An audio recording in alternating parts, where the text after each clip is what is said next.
The Secret Life of Ashley Brown, Book 3, by George Fitzgerald, Chapter 1. When dressed in his three-piece suit, he sparkled. He pulled his collars down, fixed his tie and lit a cigarette. He was physically at ease with his environment. My French teacher had said, "Men look for affection in shapely legs, but all possessors of truth find it elsewhere. To discover love in the person, not the object, is the only thing of worth in this world." We were going out for dinner. Dean stood at the window like a movie star. A stillness hovered in the air. I knew I loved him. We were born to meet. Cupid's arrows followed us. Every sentence from every romantic book I had read was sliding off the tip of my tongue, but I couldn't find a simple verb, that action word that could explain my feelings. I wanted to tell him. How could I, when my tongue was stuck to the roof of my mouth and I was drowning in a sea of emotions? Wave after wave crashed against my soul, shipwrecking me in a place that a year ago I didn't know existed. Secretly I would turn my hands up, listening to the men say, "Ladies and gentlemen of the jury, you can come to no other conclusion other than to find the accused, Ashley Brown, guilty by the reason of the madness of love." If I had allowed my thoughts to escape into public view, I'd have stumbled in my words. I'd have been changed into a child. So I spoke his name to myself. It had a calming effect. We do that, you know. We repeat the name of the one we desire, as if to convince our minds we have made the right choice. Desire and pleasure, viewed in an isolated place of my mind. We slip away to see our secrets. I wanted to tell him, and I wanted him to tell me he loved me. He didn't, nor did I tell him. But over the next 12 months, we fell in love. It happened slowly, then it was instant. We went for a stroll. The day was glorious. Dean knew somewhere nice. He said it was a lovely spot to take a walk. We moved through an avenue of Woodhaven. To the right was meadows, golden with hedges, and a path that had brown like buffalo coat, the colour. At the end of the passage, a house jumped on a hill. The lawn was fenced, dotted white flowers. They were wild and free. The stone was black and heavy. The windows broken and worn, rambling around the building. At the back, the chimney pointed to the sky. It was a place of beautiful, wonderful feelings that I had to pause and look, bubbling like water in a cool, rocky pond. He led me to the garden of oaks, planted by God, never touched by man. Dean talked, I listened and joked, and we laughed and ran, chasing one another like school kids. Then came the moment. My hand tipped his, and our eyes met, face to face, skin to skin, our lips meeting, our hearts uniting. A day was born that would never die, because it was never hidden. It was shared in our memories, forever and ever. I was glad our love was out in the open. No more denying my feelings, defending myself through adapting thoughts, faces, people that looked at me when I said his name, or spoke everything other than that, what I was feeling. Now I was free to say what I wanted. I was free to be me. I wrote about him in my journal. Light of my life, kiss me on the lips. My virgin love is a child in your arms. Dance with me. You are my lovely. I didn't show him what I wrote, but I wrote it daily. Chapter 2. From an early age I loved to create in my private universe with closed doors, blank pages and a friendly pen. It was my best place in the world. In college I helped edit the school magazine. I loved the process of editing. Taking out redundant words, making sentences speak clearer for the reader.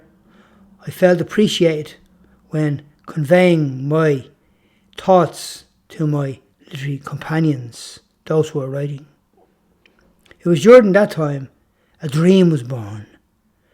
I wanted to be an editor for the world's greatest writers. The inspiration for my journal came from Samuel Pepys. He described everyday life between 1660 and 1669. He wrote news stories of the period, and he also wrote about himself. Mine was more brainstorming adventures of a young woman in love. I called it The Secret Life of Ashley Brown. When I wrote, "You are handsome," a smile to the morning, a goodnight kiss to the night. The beams of our house will be handmade from cedars, our bed as well. Lie with me, rest between my breasts, rest my love, rest. I wanted to show him, but I didn't. The other thing I did not do was invite him to my family home. I never felt that the timing was right. He didn't invite me to his either, which is always a touchy subject. I mean, even the mere mention of his family brought something up, and it wasn't a happy smile, it was always a frown. I knew he had grown up in a tough neighbourhood. He had 2 older brothers. The youngest one died. He never told me what happened, and he always closed up when I mentioned the subject. His mother and father were alive. The 2 younger sisters, they were living with him. Apart from that, I was given no more information. Dean got a promotion. We had a little celebration in my place. Everything was going well. The party was in full swing. Dean's boss arrived, dressed like he'd come from the Oscars. His suit must have cost $2,000. As for his shoes, definitely handmade. He liked women.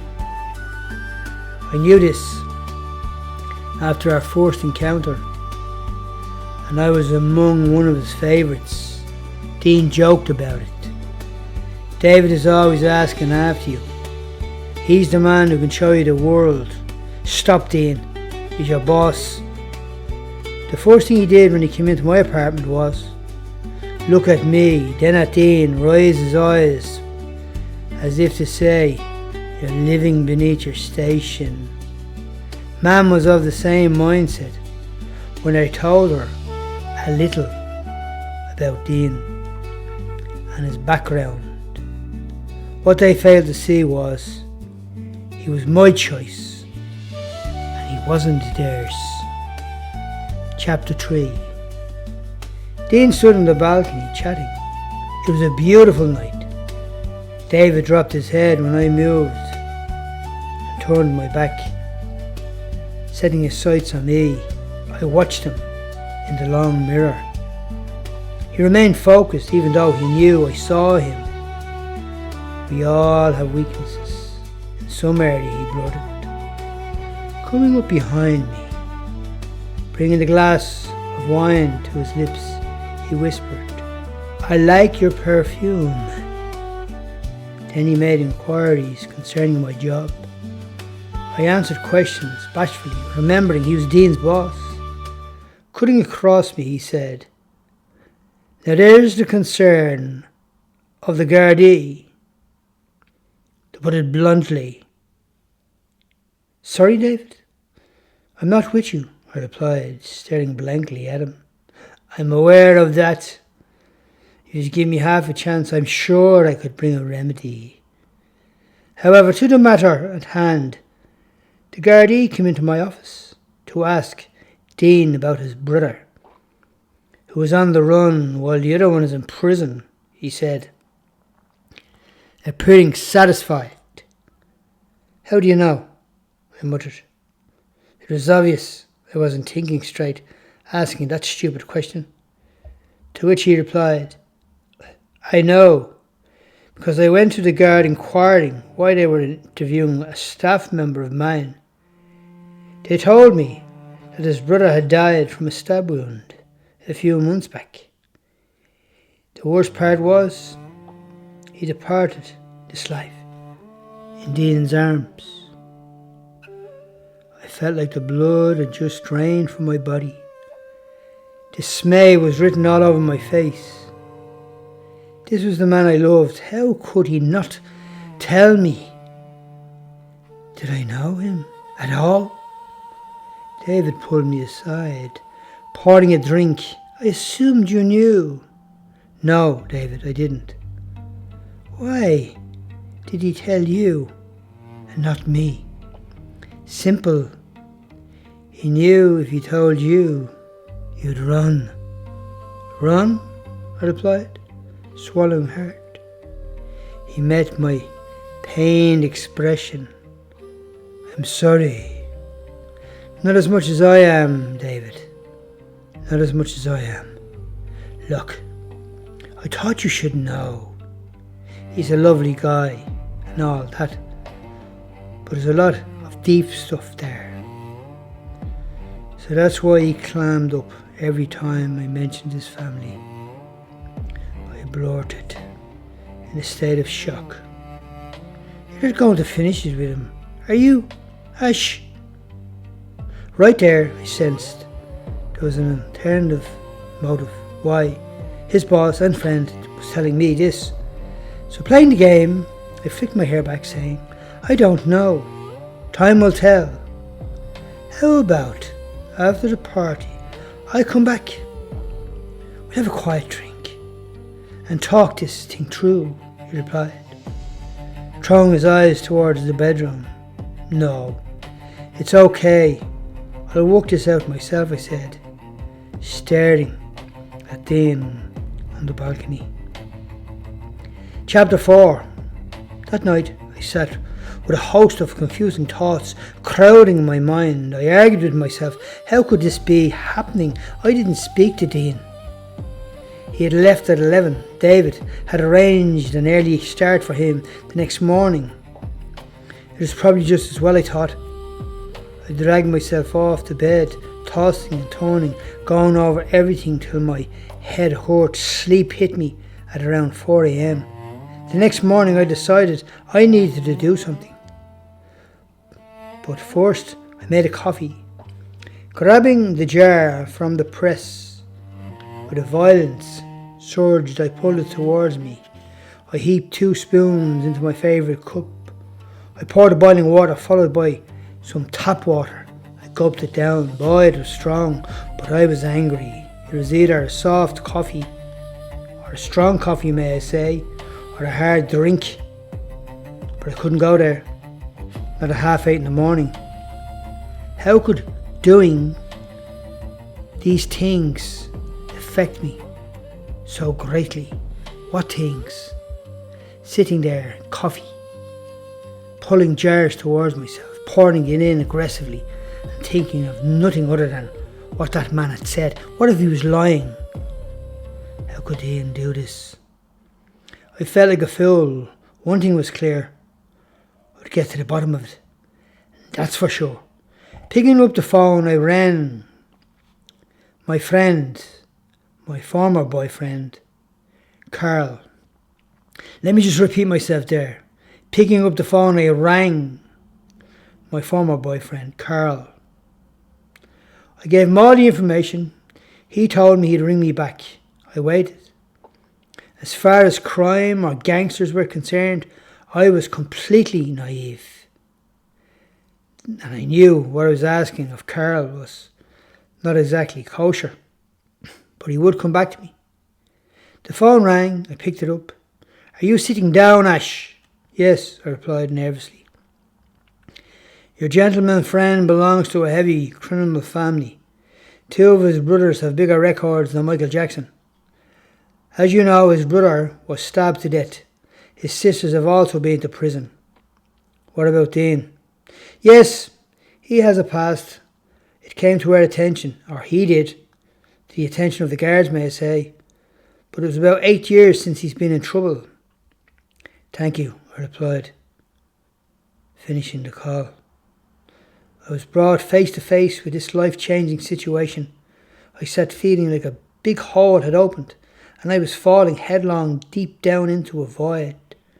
Part of me was sad, another part was angry. I questioned Sue's intentions. She must have known. Why? Why did his former girlfriend finish with him? Did she find us out also?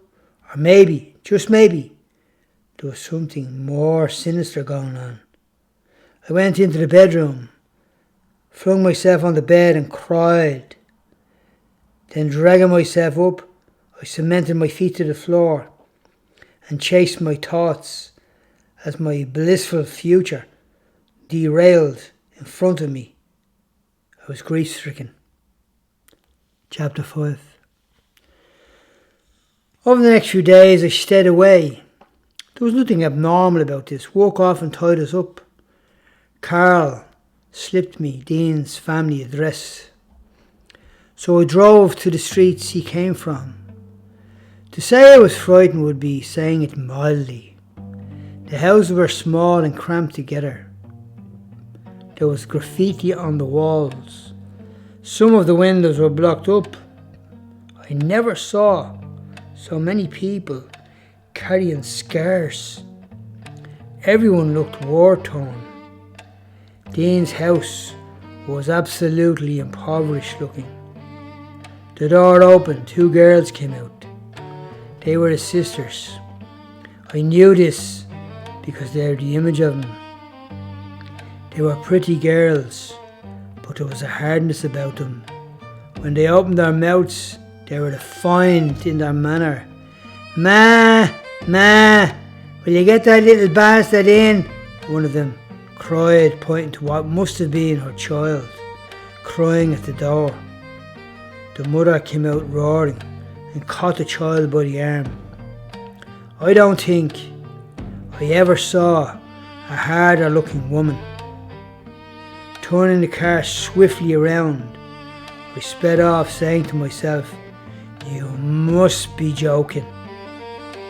I saw where they lived and thought, what else were they going to be? I was now more shocked at where he had come from, and I knew why he withheld it from me. Driving on, I saw gangs of boys wearing hoods, huddled in corners. Other boys come up to him, wild on unbridled horses. I mean, they were jockeying horses in the street. Outrageous, I thought. I was told later they were drug dealers. What? In broad daylight? They can't be. They're only children. I felt robbed. Dean was the only man I'd loved, and look what he brought with him. No matter how much I told myself, "You're not marrying his family." Not that he asked. I couldn't bring myself to envision Mam sitting at a table with his parents. Mam and Dad would not handle that. It's that simple. And that's how the story has to end. Chapter 6. 1 minute, I had it all sorted. The next, every stupid plan that I had seemed to be airtight came crashing down, and I remained confused, wondering what it was I was thinking. I rang Carl. He answered and agreed to meet me for lunch. "I'll see you at 2 in our old favourite haunt." We met and I sat without speaking. I was sure he could see how hurt I was. "So how are things? I mean your family. How's your dad keeping?" "Okay. They're all doing fine." "You're not?" "No, well, I am. I mean, Oh, I don't know what I mean. It's okay, Ash. He called the waiter. I scanned his hands, seeing no wedding ring. We had a past. It didn't work out. At that moment, I was tempted to think, maybe it still could. I'd diminished those thoughts when I saw him picking his nose while ordering food. What's it to be, Ash? Tuna salad with brown bread? You still remember? I've never forgotten. Anyway, I have more news. I felt my heart race. Go on, tell me everything. And I mean everything, down to the full stops. If only there were full stops with his family. There aren't any. They keep going. Crime is a way of life with them. Their father was at one time an infamous character. He led the family into the way of life. Dean came to the guard's attention.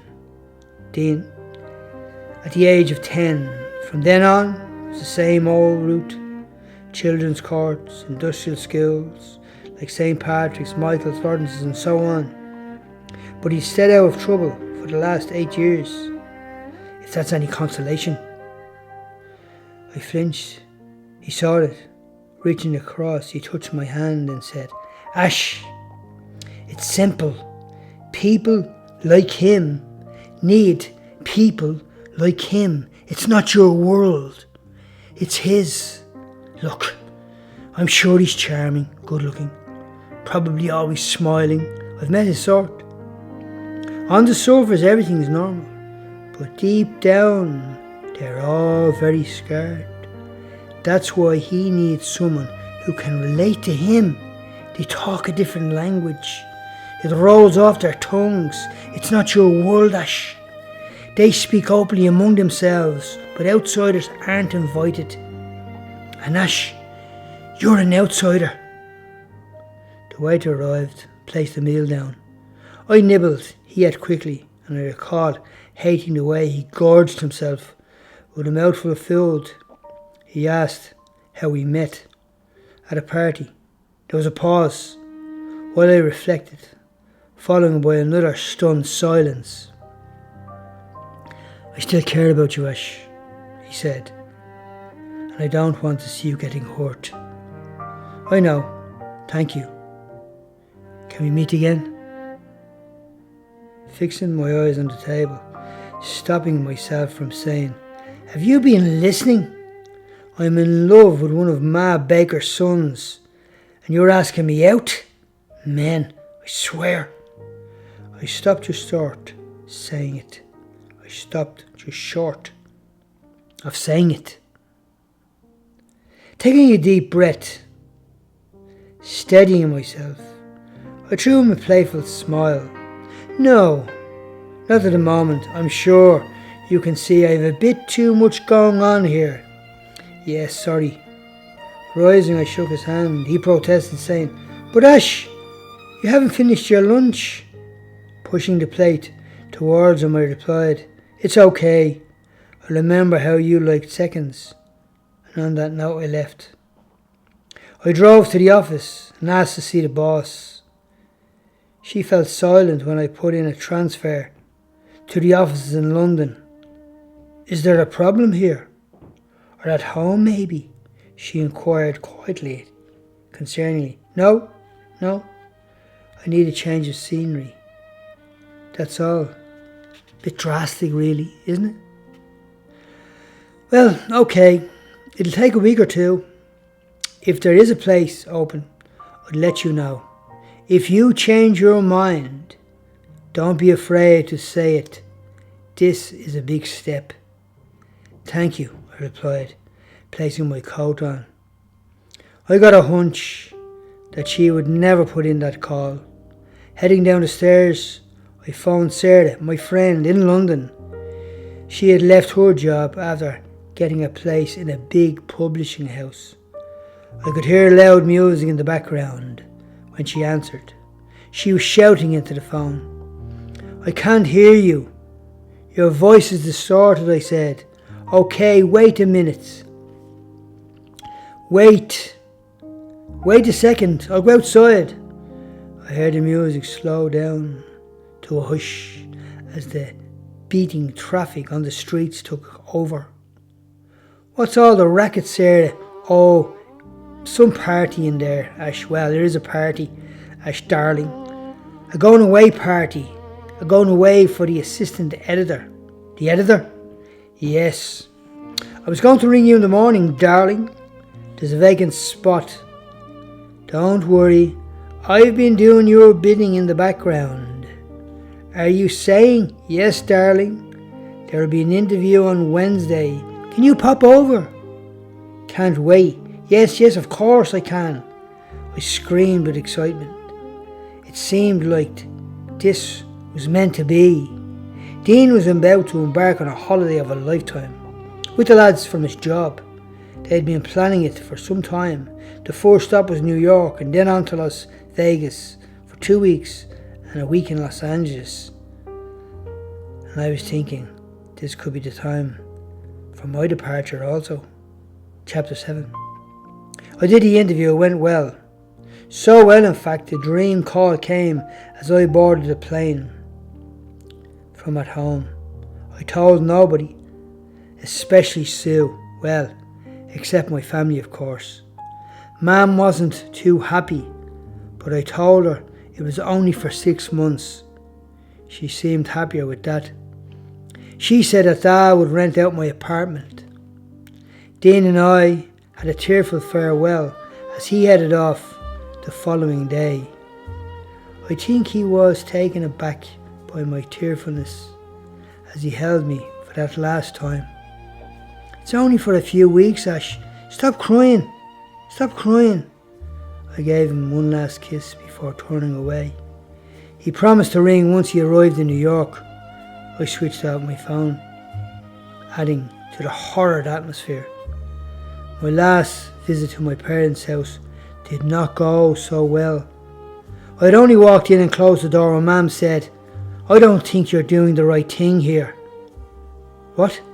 I don't think you should do this. Do what? Take that job in London. Why? It's what I want to do. It's what I always wanted to do. What your mother means is, I know what she means, Dad. Anne's in America, Liz is in France. Did you object to their leaving? Or am I the only daughter that can't live out my dreams? Oh, that's different than you know it, answered Mum. Different how? Let's not go there. Anna's married and Liz is studying, Mum. Not working, studying. Ashley, I don't think you should take that home with your mother. Do you not? Is that right, Dad? If you were more of a father rather than a husband, your 3 daughters would be still here maybe. How dare you? Shouted Mum. Pointing, she continued, that man has been nothing but a great father. Is that right? It must have been hard for him because he was so far under your thumb. It's a wonder he could see any of us at all. Silence. Get out. Get out, Mum shouted. Oh, I'll get out all right. I'm sick of this. The perfect family. It was all for show. You brought us up so we'd all look good. It wasn't about you. Sorry, let me repeat myself. It was all about you, Ma'am. Me? You need to grow up and get your heads out of those books. You think you live in some fairy tale tower and one day Sir Galahad will come and find you. Life was not written by Mills and Boone, you silly girl. He's already found me. That trash bucky you told me about? There's no job in London. She's running off with that upstart, Dad cut in. Mum walked slowly towards me. She controlled her breathing. If you ever bring that man to my house, I'll run you and him away. If that is your plan and he goes to London with you, don't even pick up the phone and let us know how you are. Opening the door to my apartment that night, I walked into the bedroom, fell on the bed, and cried for what must have been the entire day. It was terrible. I was in turmoil. However, a week later, I left.